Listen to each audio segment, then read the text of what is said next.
She was supposed to be just another assignment: observe, record, report, don't touch anything glowing or humming menacingly. That was the briefing. Simple. Straightforward. Foolproof. Except no one warned me what to do when the alien girl in question was distractingly radiant in a way that made my brain forget how to do basic human things like blinking or breathing or pretending not to stare like an idiot. Her skin shimmered in slow, fluid waves, soft blues melting into purples, then into gentle golds. It wasn't flashy or overwhelming. It was like watching a living aurora drift across her body, a natural light show designed to hypnotize curious humans. And I fell right into the trap. I kept catching myself glancing, first at the way her hair floated even when she wasn't moving, then at the luminous freckles that pulsed like stars, like punctuation marks across her cheeks. I wasn't trying to be creepy. I swear I wasn't. I was just fascinated. Too fascinated. And of course, that was exactly when she stopped what she was doing and turned her head slowly, her large, iridescent eyes locking directly onto mine. Caught. Dead. Finished. She tilted her head slightly, as if analyzing my reaction. I froze. She kept staring. I kept staring. Then my brain screamed move and I jerked my gaze away so fast I almost pulled a neck muscle. Smooth. Real smooth. That's when I heard a soft chime, her translator device activating.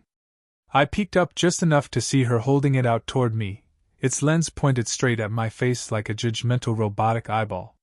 It scanned me with a hum, and then, in a loud, too clear voice that echoed through the observation room, it announced, "Human is evaluating you for potential mating compatibility." My soul left my body. I choked on air. She blinked slowly, processing the message, then looked at me with a strange mix of curiosity and what almost resembled delight. I tried to protest, waving my hands like an overheating windmill, but all that came out of my mouth was a strangled, "No, no, no, no, that's not, I didn't." The translator captured that and helpfully declared, "Human denies attraction. Probability of bashful behavior, 94%. Her eyes widened, glowing faintly. "Bashful?" she repeated softly, her voice lilting and musical even without translation. She stepped closer, cautious but amused. "You show the signs."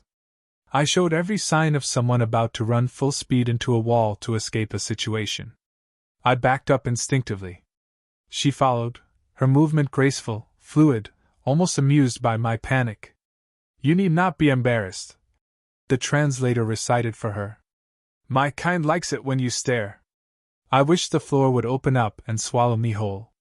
And no, I wasn't staring. I was just observing. Scientifically. Objectively. Professionally. The translator whirred again and boomed out, "Human is lying to protect his pride." "I am not lying!" I shouted at the machine. It beeped. "Human emotional output indicates extreme flustered attraction." Aria's expression softened as if she now understood everything, except she absolutely did not understand anything. Not even close.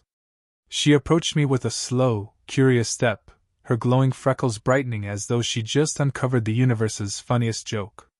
Her height was nearly equal to mine, but she somehow made me feel like I was 3 inches tall and made of embarrassment. She leaned closer, studying my face with an intensity that made me want to evaporate entirely. "You approve of me," she said with certainty. Not a question. A statement. A terrifyingly confident one. "No! Yes! Oh God!" She watched every twitch of my expression, and the translator beeped again. "Human displays hesitation. Species-specific sign of romantic uncertainty."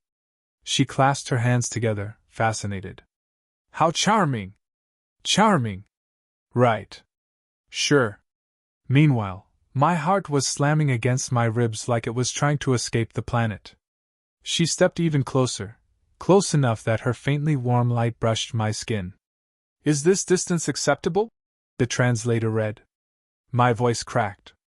"And not really." The translator ignored me entirely. "Human approves close proximity." She smiled. It was a small, delicate expression, but with her glowing features, it lit up the room like a sunrise. I swallowed hard, trying to regain a shred of dignity. Look, I wasn't thinking anything weird. I swear. You're just interesting. That's all. She considered that. Her eyes glimmered. Her colors warmed. Interesting is good, she said. We value being interesting. The translator beeped in triumph. Human interest confirmed. She didn't give me time to recover or catch my breath. The moment the translator claimed I was highly uncertain, she treated it like a green light, stepping closer with a slow, deliberate curiosity that made every inch of my skin heat up. I tried to lift my hands in some universal sign of wait, but she interpreted the motion as something else entirely and paused, analyzing my posture with almost comical seriousness. Her luminous eyes narrowed thoughtfully. This gesture, she murmured, but before I could explain myself, her translator beeped cheerfully and announced, Human raises hands to assess biological symmetry of potential mate. I froze in horror. She lit up like I had just recited a love poem. Her skin shimmered in a burst of pastel colors, swirling in circles down her arms like someone had thrown handfuls of glowing paint at her. You observe my structure? She asked, sounding genuinely touched. You find it pleasing? I didn't say, no, that's not what. I stammered helplessly. She leaned forward slightly, eyes bright. What part do you find most appealing? The shifting lights? The flexibility of my limbs? The reflective hair? Humans prefer hair, do they not? That's not, well, yes, but not like that, Her expression softened into something dangerously close to fondness. Then everything went wrong even faster. She thought for a moment, then straightened her back as if preparing for a performance. Her skin rippled, and suddenly her hair, already long and iridescent, expanded like a blooming nebula. It fanned out in absurd volume, nearly doubling in size until she looked like a cosmic lion with a glowing, hovering mane that defied gravity. I stared, stunned and trying not to laugh or scream. She took my expression as encouragement. Her translator buzzed. Human exhibits astonishment. High approval detected. She beamed triumphantly. Before I could stop her, she attempted the next adjustment. Her arms shimmered, bones shifting beneath the surface like liquid glass. Then her hands stretched, fingers multiplying in a smooth, almost horrifying cascade until she had 7 on one side and 3 on the other. Is this better? She asked with utter sincerity. No, I blurted, then immediately regretted the honesty. I mean, not better, not worse, just different. She misread my panic again. Different is good, she said brightly. Your species values uniqueness. Not that kind of. But she was already continuing. Her eyes expanded slightly, then more, until they bordered on too large, like a startled anime character. Then she blinked slowly, expecting praise. I took a step back, instinctively trying to put more space between us.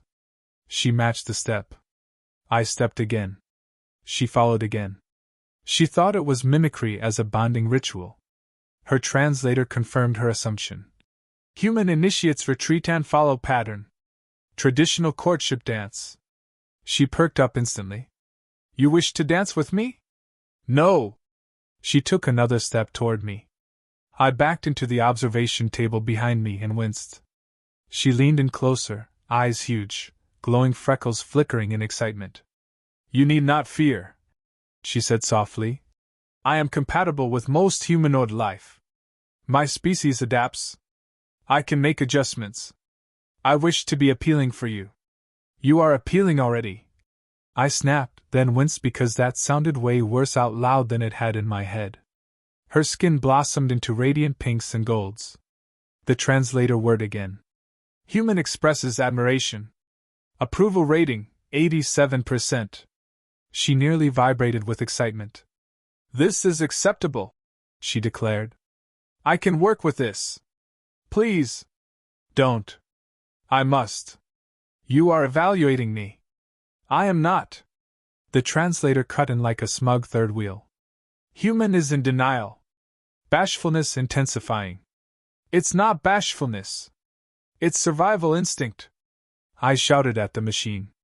Arya raised a softly glowing hand as if to calm me.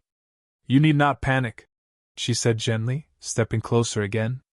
I am not offended you stare. It is flattering. Encouraging even. I shook my head rapidly. No, it wasn't like that. I wasn't romantically evaluating you. I was observing your biology. She gasped softly, eyes widening. You were admiring my body? No. Scientifically? Yes. Her expression melted into pure, delighted understanding. How poetic, she murmured. Your people use intellect as flirtation.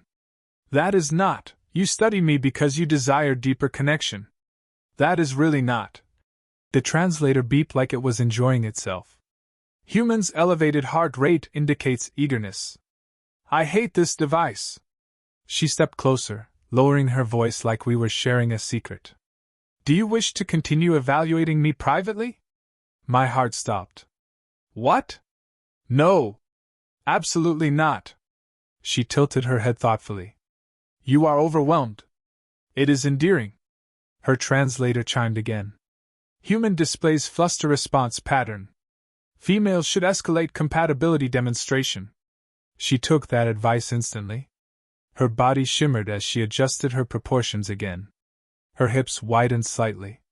Her posture changed, aligning more closely to human silhouettes. Her face softened. Her hair shifted color to match my dark shade. She was literally transforming to impress me, and failing spectacularly. How is this? She asked proudly. I swallowed hard. You look like a glitching character from a low-budget VR romance sim. She considered the comparison very seriously. Then she nodded. So appealing? No. But she only heard the enthusiasm in my voice, not the meaning. Her skin glowed brighter. The translator hummed happily. Bonding stage may begin. No, it may not! I yelled, and the panic in my voice echoed around the room. She smiled even wider, stepping close enough that her warmth brushed my chest. You are trembling, she whispered. This indicates high interest. It indicates I'm dying. She lifted her hand, her mismatched fingers hovering inches from my cheek. She examined me with a look so intently curious it made my pulse spike even more. She didn't understand any of this. She just wanted approval. And every time I tried to stop her, I somehow made it worse. And she wasn't done trying. Not even close. I needed air. Space. Distance. A new identity. Possibly a witness protection program. But she was already stepping closer again, glowing with the excitement of someone who had completely, magnificently misunderstood everything. I raised my hands in surrender, voice cracking. Okay, listen. We need to fix that translator. Right now. I pointed to the device like it was the source of all evil, which, to be fair, it absolutely was. She followed my gesture, tilting her head. Fix? She echoed. Is it malfunctioning? It seems quite accurate. It is not accurate, I yelped. It keeps saying I'm flustered and attracted and evaluating you like some kind of intergalactic dating judge. She blinked slowly, then lifted the device. It scanned me again. I panicked before it even spoke. Human emotional output, 98% flustered. 85% attracted. 100% avoiding truth. Arg, stop helping! She just smiled, misreading my agony as something adorable and endearing. Before she could interpret anything else, I grabbed the translator gently from her hands. She gasped as though I'd touched something intimate. You wish to handle it yourself? She asked in a soft, warm tone that made my brain implode. Yes, I said quickly. No. I mean, just the device. Just the device. I turned and practically fled toward the communication hub, the only place with tools to shut off or recalibrate alien tech. I expected her to stay put. Of course she didn't. The moment I took 3 steps, she shadowed me. When I sped up, She matched pace with eerie precision. When I hesitated, she stopped exactly the same way, like a perfectly synchronized mirror image. She thought it was a dance. The translator beeped even while dangling in my hand. Initiating private bonding chamber relocation. No, it isn't! I barked at it. But the damage was done. Arya's colors brightened into a warm, peachy glow as she followed me. So, she said softly, you bring me somewhere private. It's not private, I insisted. It's just the tech room. For humans, this means intimacy location. Where did you get this information? She smiled shyly. A human romance holonovel. I groaned so loudly my ancestors felt it. The door to the hub slid open with a hiss, and I walked in quickly, determined to deactivate this cursed translator and save myself from further humiliation. She entered right behind me, still glowing warmly. This chamber, she whispered, is dimmer, smaller, more secluded. Perfect for bonding.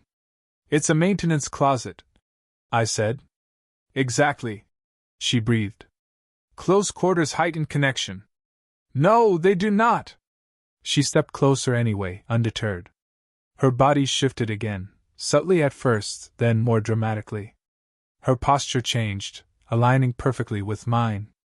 Her height adjusted by a small margin. Her eyes grew even larger, catching and reflecting the dim light until they seemed almost liquid. Her skin glowed in shimmering patterns that rippled down her arms.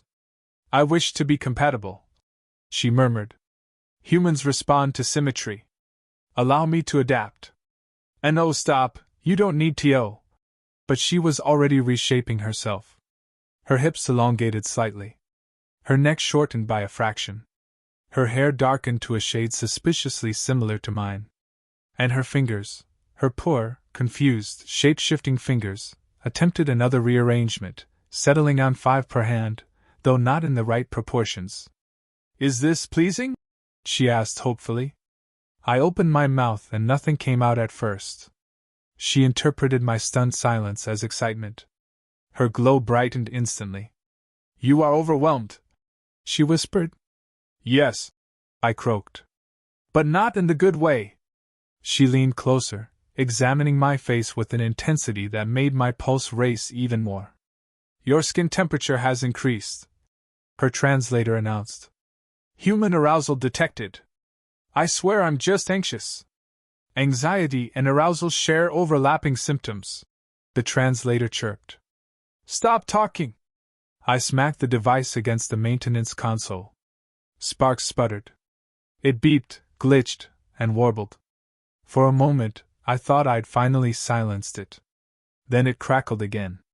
Warning, human attempting to initiate physical escalation. Escalation? I'm trying to turn you off.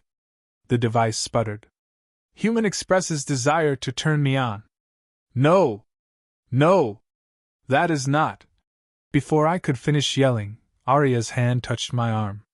She was warm. Shockingly warm. Almost comforting, if I wasn't currently imploding from embarrassment. Her glow dimmed to a softer, calmer hue. You need not be afraid, she murmured, her voice suddenly gentle, softer than I'd ever heard it. I do not wish to force discomfort. I only misunderstood. The shift in her tone hit me unexpectedly. She wasn't just messing with me or trying to flirt from some cultural miscommunication. She genuinely thought she was failing to measure up, failing to adapt, failing to be acceptable. Her glowing freckles dimmed, like a constellation fading. She looked almost insecure. And that made something in me soften. Hey, I said, lowering my voice. You don't need to change anything. Not for me. Not for any human. She blinked, startled. Her colors shifted faintly. But you were staring, because you looked amazing, not because you looked wrong. Her glow pulsed faintly, like a heartbeat. Amazing, she echoed. Yes, I said, more certain this time. Amazing. She stared at me, the glow slowly returning.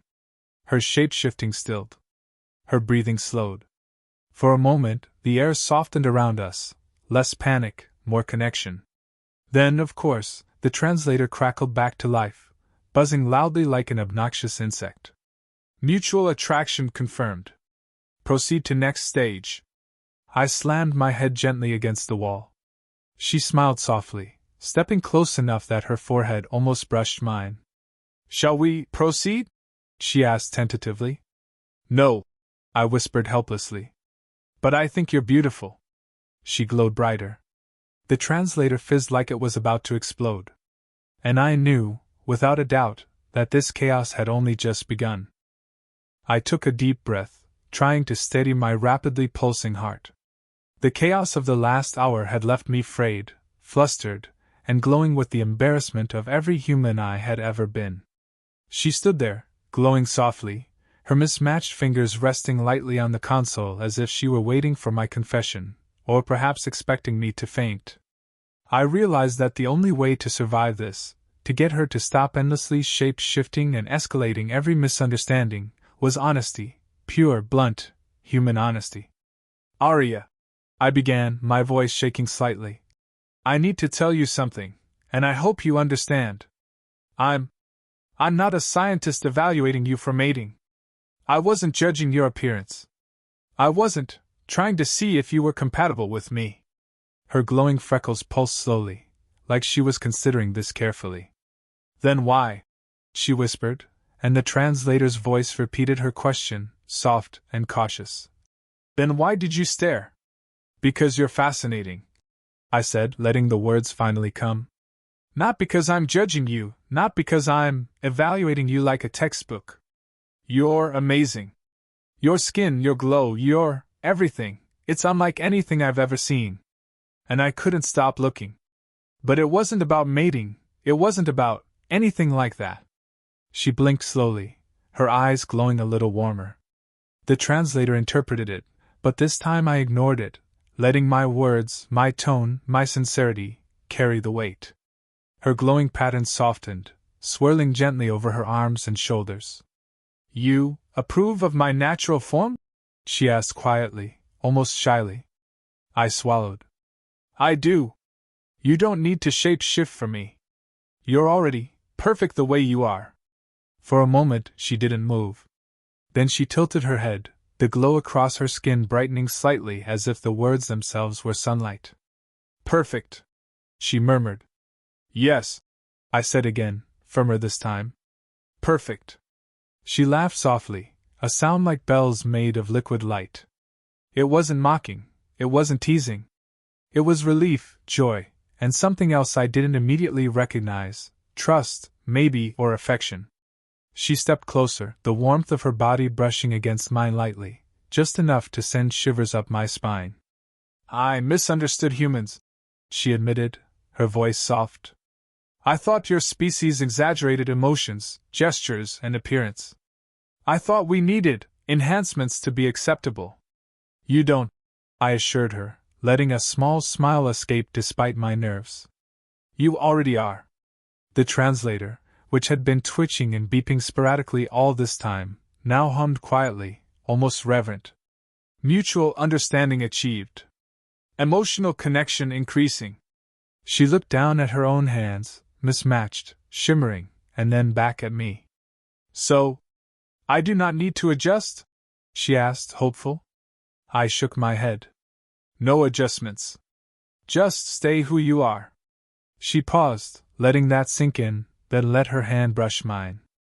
Her skin was warm, pulsing softly under my fingers, glowing in gentle rhythm like it was breathing alongside me. Then, she whispered, almost teasingly now, may I still watch you stare? I froze. My heart leapt into my throat. You want me to stare? Yes, she said simply, stepping closer, glowing more vividly. I like it. A nervous laugh escaped me, because even now I wasn't sure whether to panic, melt, or laugh hysterically at the absurdity of it all. You're really something, I admitted. I think I could get used to this. She tilted her head, glowing brighter, a mischievous sparkle in her iridescent eyes. Used to being stared at? She asked. Yes, I said, smiling despite myself. If it means being near you, I could get used to it. She inched closer, our foreheads almost touching. I could feel the warmth of her glow against my skin, see the gentle flicker of colors as she pulsed softly, the air between us charged yet tender. Her translator chirped quietly, almost shyly. Mutual attraction confirmed. I let out a shaky breath. The moment was intimate, but not rushed. Not forced. Purely human, purely alien, purely absurdly perfect. She smiled, brushing a strand of glowing hair behind her shoulder, and whispered, "Then, I am glad you approve." "I do," I said again. "Completely." Her colors shifted to warm golds and soft pinks, signaling her contentment. "Then we are compatible?" she asked, a playful tilt to her voice. "Compatible," I agreed, laughing lightly. "But please, no more shape-shifting. My brain can't handle it." She giggled, a sound that made the whole room shimmer with gentle light. "Very well," she said, stepping closer, resting her forehead gently against mine. "I will stay as I am, for you." And in that moment, I realized that the chaos, the confusion, the ridiculous misunderstandings, had all led to this, an alien girl glowing like a living aurora, holding my attention, and somehow, impossibly, making me feel like I belonged in her strange, luminous world. The translator buzzed faintly, ignored for once, and I let myself smile fully, daring to meet her eyes again. She held my gaze soft and warm, and whispered again, "Keep staring. I like it." And I did. Not out of habit. Not out of fear. But because I wanted to. Because for the first time, looking at someone didn't feel like a mistake. It felt like discovery, like awe, and maybe, just maybe, like the beginning of something neither of us had fully understood but both of us desperately wanted to explore.